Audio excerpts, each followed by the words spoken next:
What's up, guys? Welcome to the Creative Athlete, episode number 9. Got my main man, XRP Ant, coming on. What's up, my brother? Doing good. Thanks for having me on. Man, I appreciate you for jumping on, man. This is just a great representation of the AVAX community, and this is just literally a inbox message, and you making the time to do it, man. So I appreciate it. Once again, thank you for having on. We'll get right into it. And one of the questions that I've asked most of my guests when they come on, because that's where I met you from. Why AVAX, and what other tokens are you interested in? And as we all know, this is not financial advice. We're just having a conversation. Yeah, definitely. So when it comes to why AVAX, I think one of the main reasons was the community, right? As I started learning Solidity and smart contract development, I started on smaller chains, right? I actually started on a chain called Songbird, which not very many people know about. It's kind of mostly related to the XRP army, and we'll get into XRP, I guess, a little bit later. But so I started there because it was also an EVM, Ethereum virtual machine compatible chain. But it was kind of dead because it was a new chain, and there weren't a lot of builders. There wasn't a lot of community yet. And then so the next one I looked at was Avalanche, and mainly because developing on Ethereum and deploying contracts on Ethereum and that sort of thing, it was expensive. Gas fees and all that are a lot. So Avalanche seemed like a good alternative because it worked kind of the same way. The contracts worked the same way, and gas was a lot cheaper. So I started there, and as I got into NFTs and bought some NFTs and got into some of these communities, particularly the AVAX apes, I really found like a home, right? Where it was just a Discord full of like-minded people that were all, helping each other out. The alpha chat was calling out what projects are good to buy and things like that. And we were all just having fun. And then I just stuck around because of that community. Right. Makes sense. So let's talk about the other tokens. What else? And obviously your name is XRP Ant. So give your insight on, other tokens that you particularly are interested in. Yeah, I mean, when I first started investing in crypto, one of the assets that I invested in the most was XRP, because in my mind, it was a token designed for banks and financial institutions. And I always thought, well, banks have all the money. So if this is designed for banks, then it kind of makes sense that, this would be a good token, right? And then as I learned more and more about it and how they're solving the issues with cross-border payments and things like that, and then you start to look at their founding team, like David Schwartz is their CTO, and he's like a super genius developer, right? He was doing cryptography before Bitcoin, I think, and they just so much potential. And then you have a company, so XRP is kind of separate from the company Ripple, right? But Ripple has a large stake in XRP, so they have this incentive to go out and build payment corridors and develop relationships with banks and central banks around the world.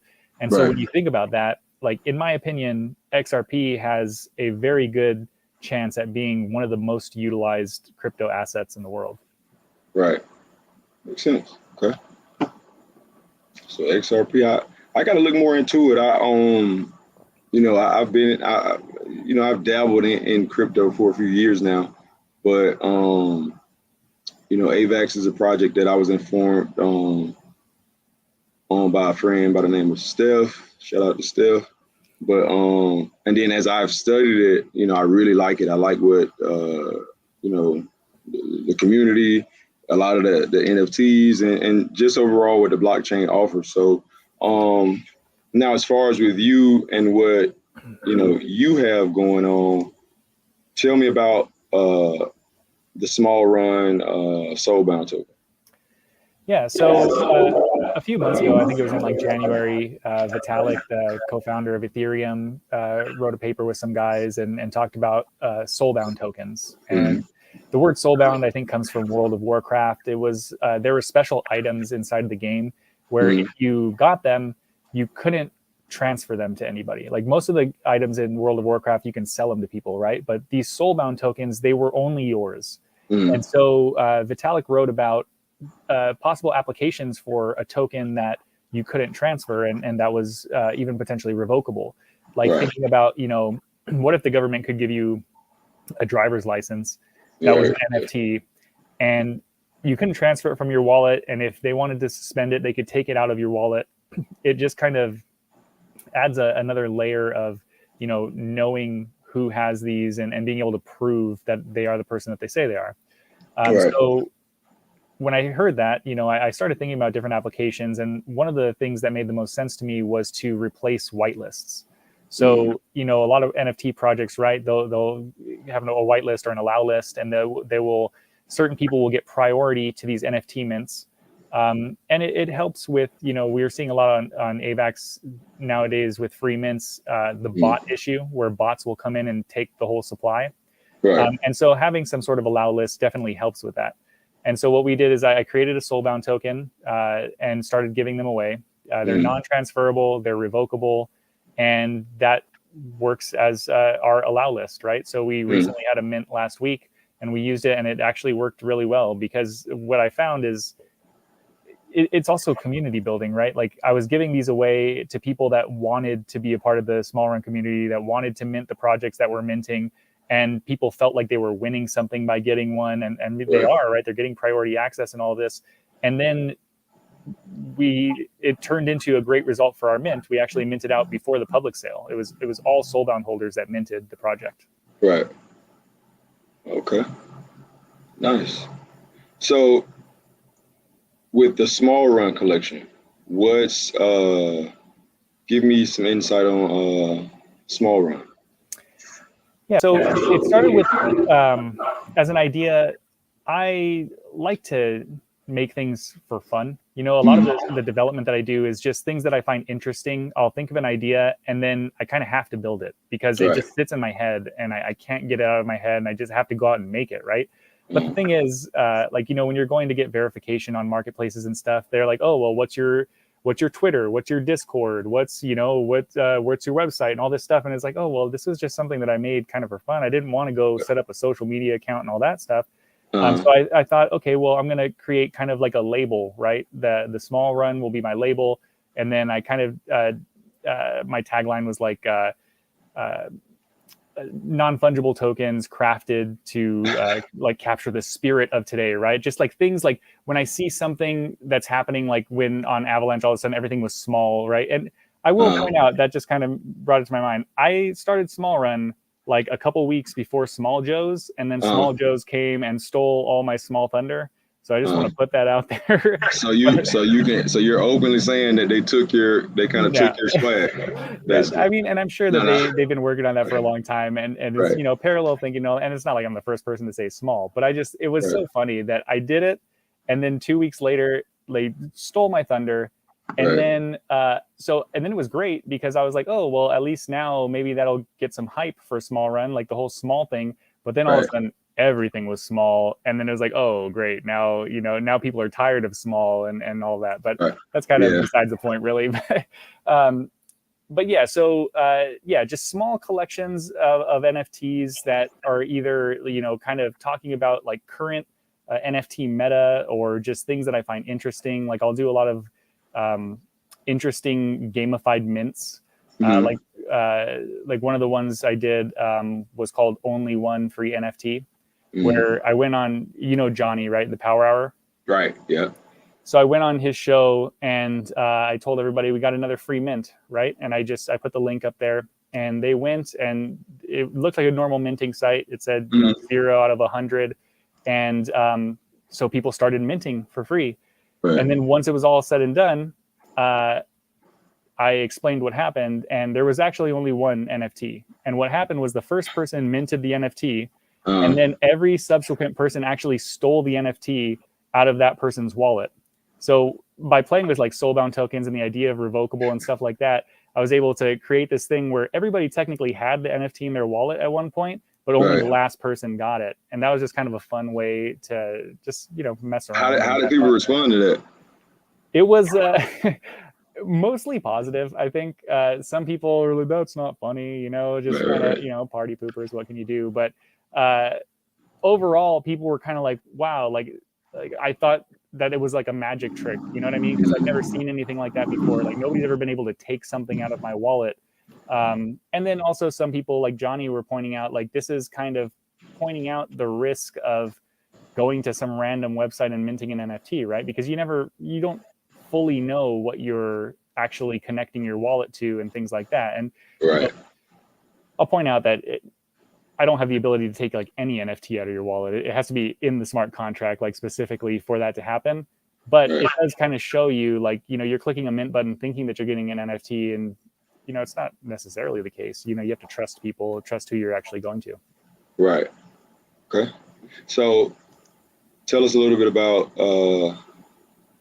horror beans. Is that how we say it? Horriblings, yeah. Horriblings. Okay. The horrible beans, as Johnny calls them. Right.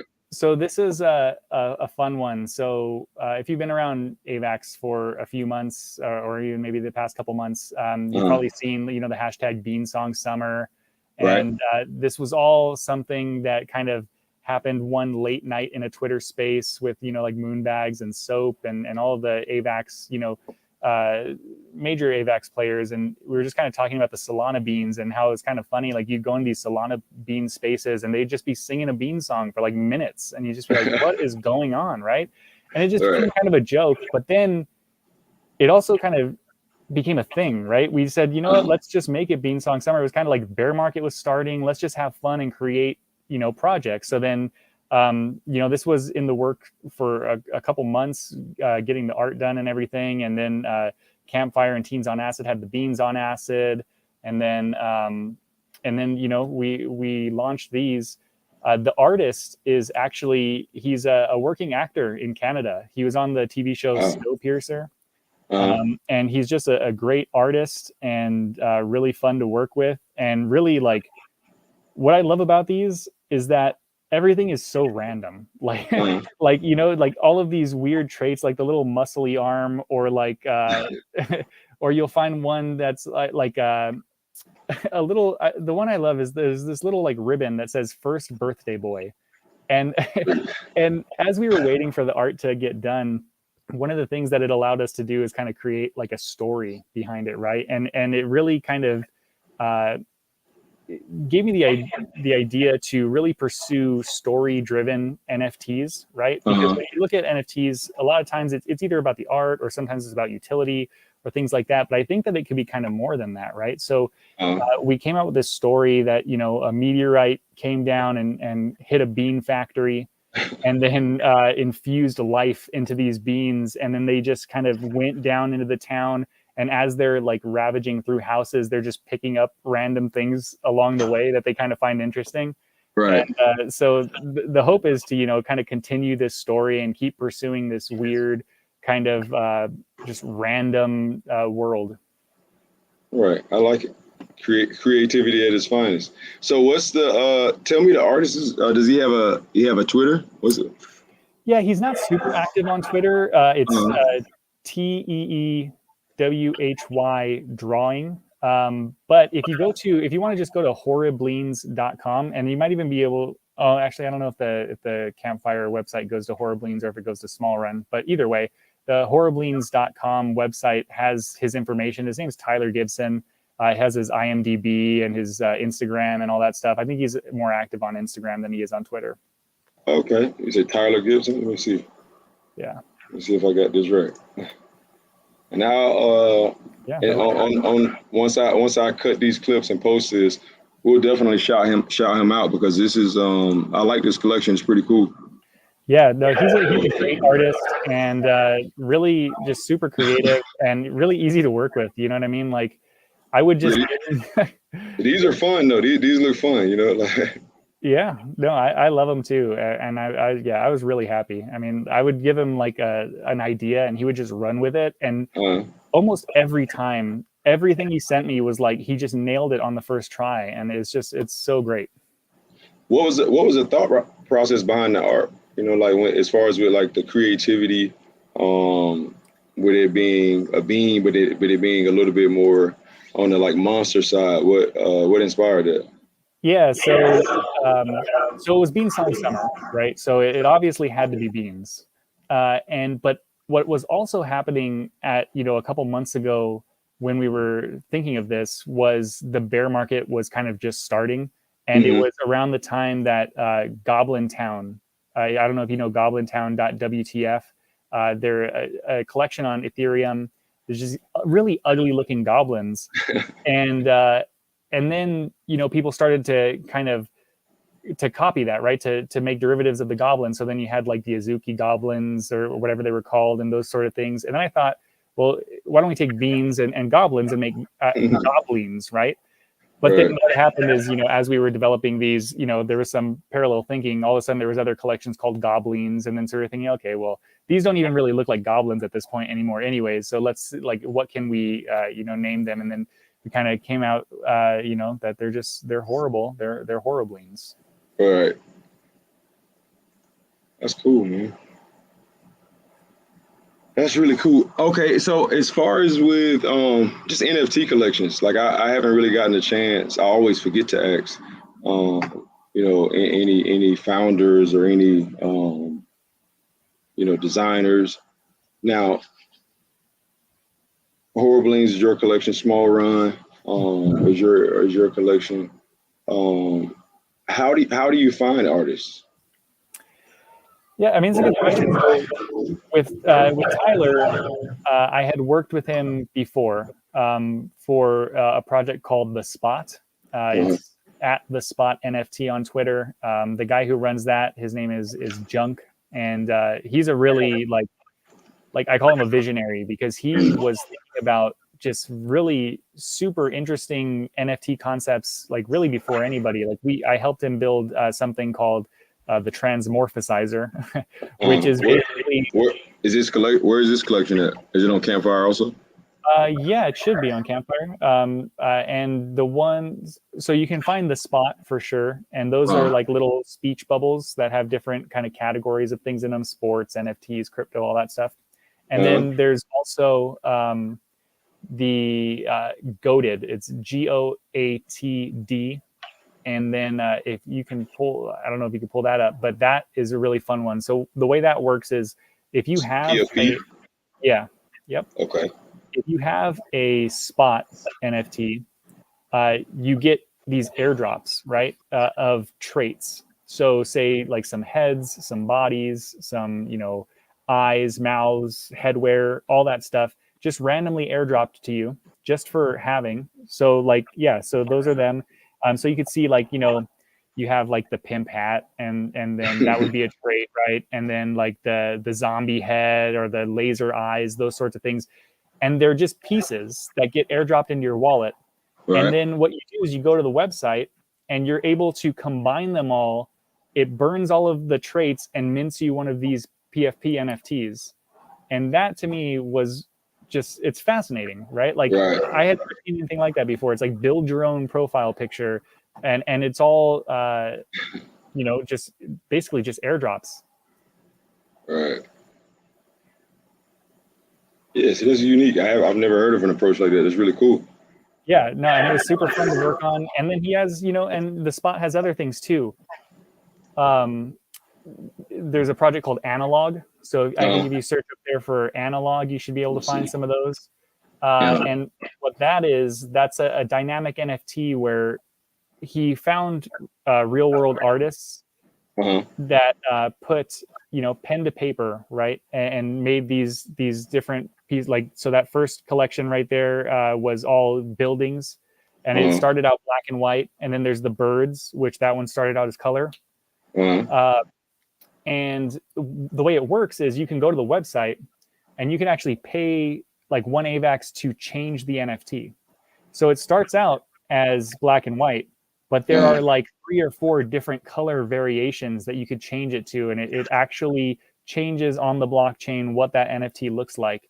And so that was another one that was, his idea that not only was it bringing real world artists into the NFT scene and onto Avalanche, but it was also a really interesting, concept of allowing users to change the metadata. Right. That's very cool. And you were a part of which project did you say you helped someone build? I'm sorry, I missed the name of it. Well, so both of these last ones actually, I worked on the contracts. So Oh, wow. the goated PFP and this analog contract, I worked on both of those. So Junk had the idea, and then kind of had me help him put it together and make it a reality.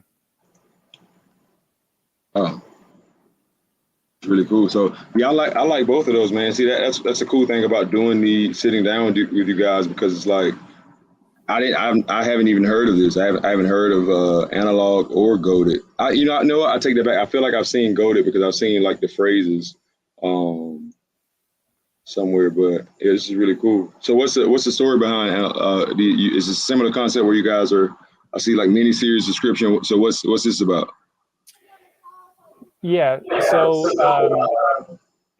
the idea of analog, I think, started out as how can he find real world artists and take like physical artworks and turn them into NFTs. Right. And then I'm not really sure how he came up with the idea of let's also allow the user to change the colors and change everything. That I don't really know the story behind that one. All I know is that it's a cool concept, and it was fun to build and fun to watch people play around with it. For sure. That's really cool, man. So yeah, you put us on. So goated, analog, for sure, Horror Beans. So you're still. So what's next for Horror Beans? So next for Horror Beans, I think, is some comic strips. Mm-hmm. So we want to take kind of this story and turn it into a couple of, maybe like 4 or 5 just strips, right? And that are optimized to be Twitter banners. So like 1500 by 500 pixels that you can use as your Twitter banner. And then allow people that hold Horror Beans to get those comic strips. And then, haven't worked out the logistics yet, but the hope is to then, if you collect all 5 of them, to be able to exchange those 5 for like a physical printed version of the comic. So that's kind of the idea, and just working with the artist right now to try to make that a reality. Nice. Okay. Sounds good, man. Well, XRPN, I think that'll be it, man. I appreciate you, coming on and giving me your insight. Just kind of sharing what you have going on with your product. So, and also too, I want to make this like a routine. Obviously we won't be as much as the spaces, but anytime you have new projects, I'm going to start doing, more insight on, or I guess more review on what you just told me about with the coded, with analog, because that's the thing for me. I really like the Avalanche community. I like what the blockchain offers, and more than that, I think the creativity behind this is just so cool with a lot of these projects. So I wish you the best, and I'm sure we'll talk soon, man. Oh, and what about this? Do you have any spaces that you host or that we should be on the lookout for? So I don't have any spaces that I host. I might start releasing some videos. One of the hopes with Smolrun also is to kind of release some educational content, like because just being a developer in the blockchain space, I get a lot of people that DM me like, hey, can you help me do this? Can you help me do that? Right. And I try to help people as much as I can. But what I want to do is release some like open source contracts and maybe some videos that really teach people how to do this stuff themselves. Because once you get the hang of it, it's really not that hard, especially if you have somewhere to start. So you be on the lookout for, any information on that, I'd say, especially if you're interested in launching your own collection. Other than that, I mean, I just always recommend people listen to, the Johnny's Power Hour every day. For sure. But that's about it. Yeah. Okay. All right, man. We're signing out episode 9, XRPN. Thank you for coming on, man. Thank you guys for watching. Yeah. Thanks so much for having me.